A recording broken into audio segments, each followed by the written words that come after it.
Io sono arrivato qua minorenne. Minorenne? Sì. Minorenne. Quanti anni c'hai adesso? Adesso ho 21 anni. Mi hanno lasciato come si dice, una persona che lui conosceva. Sono venuto con l'insieme qua. Quando c'era la guerra in Costa d'Avorio. Mi hanno dato una famiglia, dopo quando ho avuto 18 anni mi hanno mandato fuori. Mio padre finalmente ha ottenuto questo trasferimento in Italia, che all'epoca doveva essere per un periodo di 4 anni, invece poi nel mio paese scoppiò la guerra e noi dopo siamo rimasti in Italia.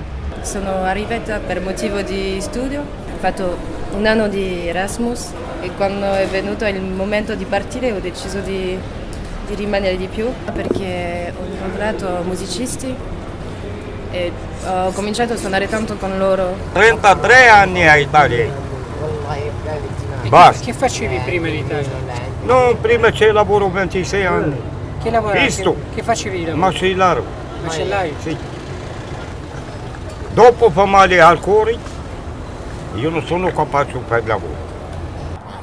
26esimo anno questo qua.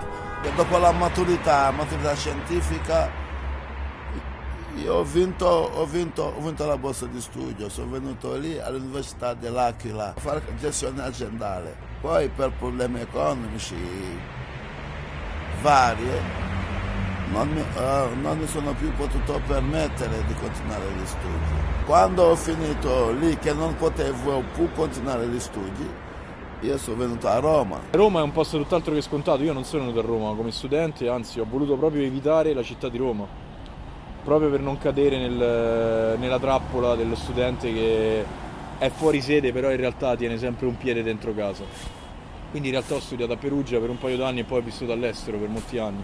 Io ti giuro, era proprio, sognavo tutti i giorni questo trasferimento e alla fine siamo venuti a Gorizia in Friuli.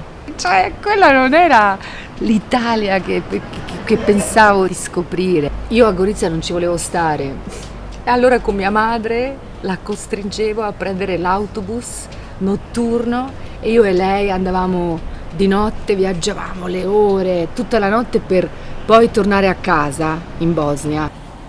Roma per me è stato tutto il percorso inverso, cioè è il luogo della maturità, o meglio, della maturità che si ha a 30 anni. Cioè il posto dove ho scelto di venire per dare profondità alle cose che ho fatto finora, creare una rete di contatti e lavorativa solida.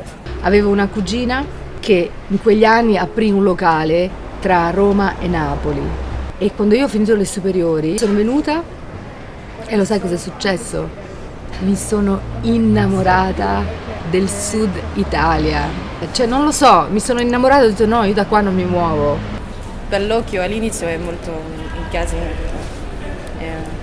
Rumori, traffico, la gente che parla forte, che quando ti becca ti parla subito.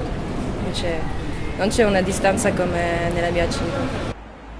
Anche ho studiato qua un po', ho fatto come si dice, la scuola idraulica. La settimana con documento come si è scaduto.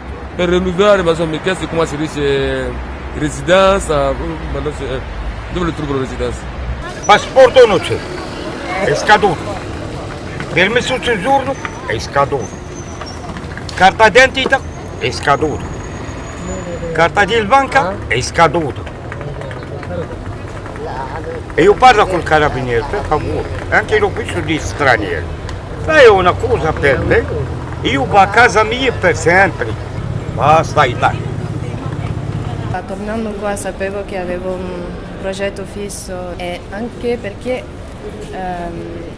qua a Roma ho incontrato una francese che anche faceva l'Erasmus e ci siamo detti insieme di tornare.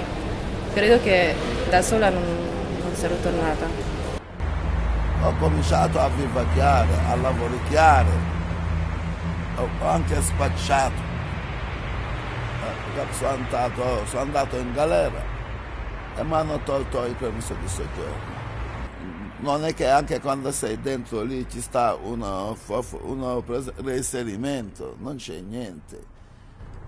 Esci e finisci la tua carcerazione, ti dicono alla porta, eccola lì, esci.